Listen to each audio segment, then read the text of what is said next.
Sabay-sabay po natin basahin in a count of three. 1, 2, 3.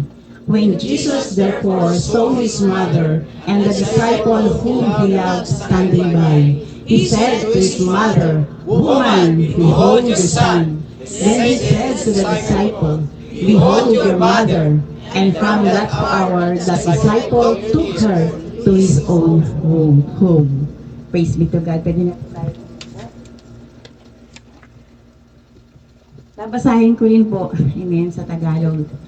Nang makita ni Jesus ang kanyang ina at ang minamahal niyang alagad na nasa tabi nito, sinabi niya, Ginang, narito ang iyong anak. At sinabi niya sa alagad, narito ang iyong ina.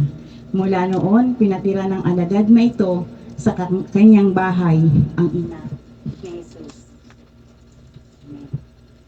Sino po dito yung mother na? Amen. Yung may mga anak na po. Ano po? Isa po sa mga greatest and most painful scenario.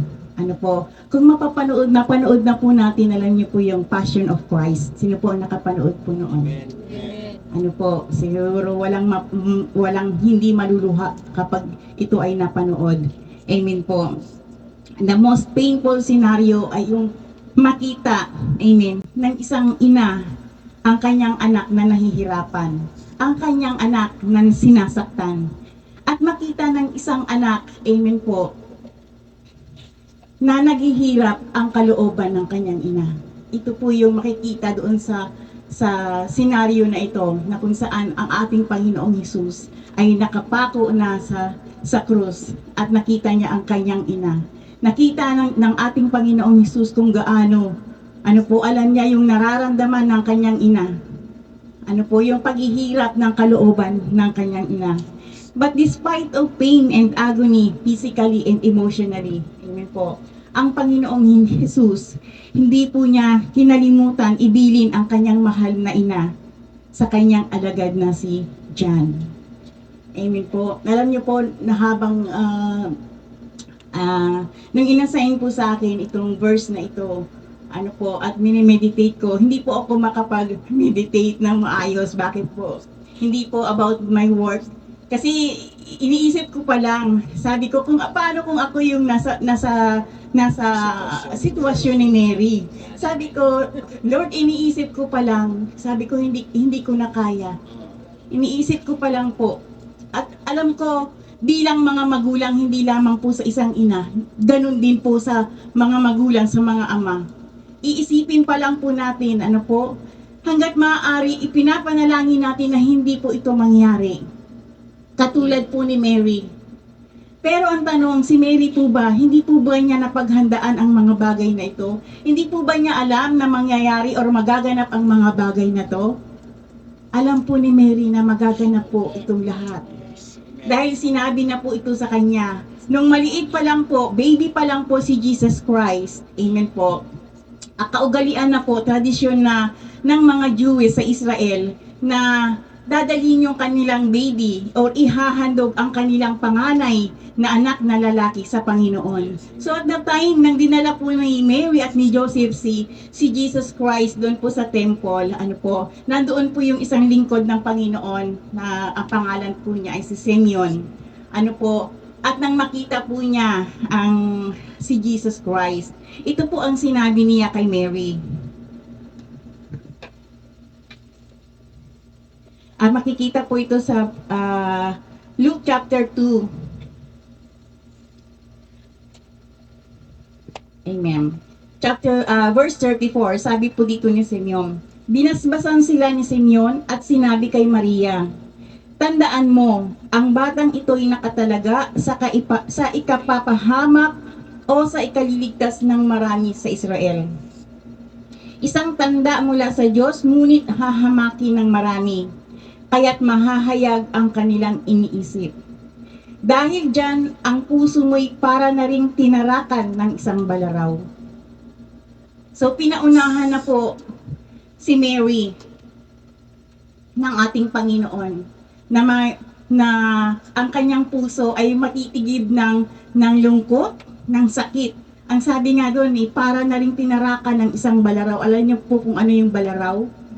Isa po itong parang katulad ng yung patalim na alam niyo yung patalim na magkabilang meron siyang matulis. So ganun po yung sinabi sa kanya. Kung tayo po ang sasabihan, kung tayo po ang si Mary, ano po yung mararamdaman natin?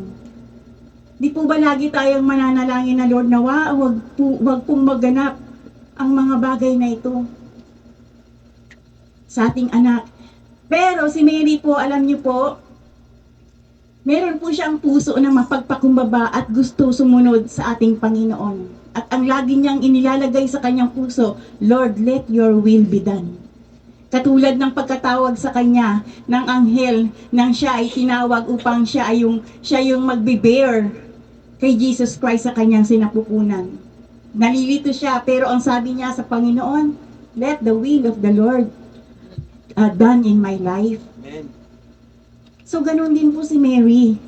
At hanggang mula sa pagkabata, hanggang sa si Jesus Christ ay mamatay sa krus, kasama po niya si Jesus Christ. Kasi nung panahon po noon, ang mga babae po, hindi po sila nagtatrabaho. Ang ama ng tahanan ang siyang nagpo-provide ng pangangailangan ng kanilang buong pamilya. Ano po? Kaya si Mary nakatutok lamang po kay Jesus Christ sa pagpapalaki, sa pag-iintindi, at even, alam niyo po ba, kahit sa ministeryo nang magsimula na ang Panginoong Hesus sa kanyang ministeryo, kasama po niya si Mary. Kaya gaano kasakit makita ng isang ina, ano po, na ang iyong anak, yung hindi pa siya nakapako sa cross, dun pa lang, nung kinakaladkad na nila si Jesus Christ, hinahampas, inaalimura. Nakikita lahat po yan ni Mary, yung paghihirap ng Panginoong Hesus. Hanggang sa ipako siya sa krus, hanggang siya tusukin yung kanyang tagiliran. At kung ano-ano pa yung ginawa ng mga tao kay Jesus Christ, lahat po yan nakita literally ng mga mata ni Mary. At hindi natin ma-imagine ano po kung gaano kasakit sa isang ina, sa isang ama, na makita na ganun ang ginagawa sa kanyang anak. Pero si Mary po, dahil alam po niya na ang lahat ng ito ay dapat na maganap, ano po, tahimik po siyang umiiyak. Pero si Jesus, alam niyo po ang Panginoong Hesus, kahit po siya in pain, nandun na po siya sa cross, nakapako na po siya. Hinihintay na lamang po niya yung tamang oras ng kanyang kamatayan. Ano po, nang nakita niya ang kanyang ina, ano po, hindi po niya nakalimutan. Ano po, hindi po niya kinalimutan yung kanyang responsibilidad sa kanyang ina bilang earthly mother. Kaya sinabi niya, woman, behold your son. At sinabi niya kay John, John, behold your mother. Kasi ang ng time na yun, kailangan po ni Mary ng comfort.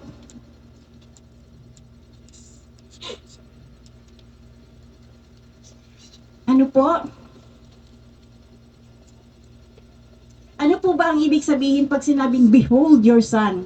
Ang ibig sabihin po nito is to watch over. Amen? Or to look after or to take good care. Ibig sabihin, ginang, pangalagaan mo ang iyong anak. Anak, pangalagaan mo ang iyong ina.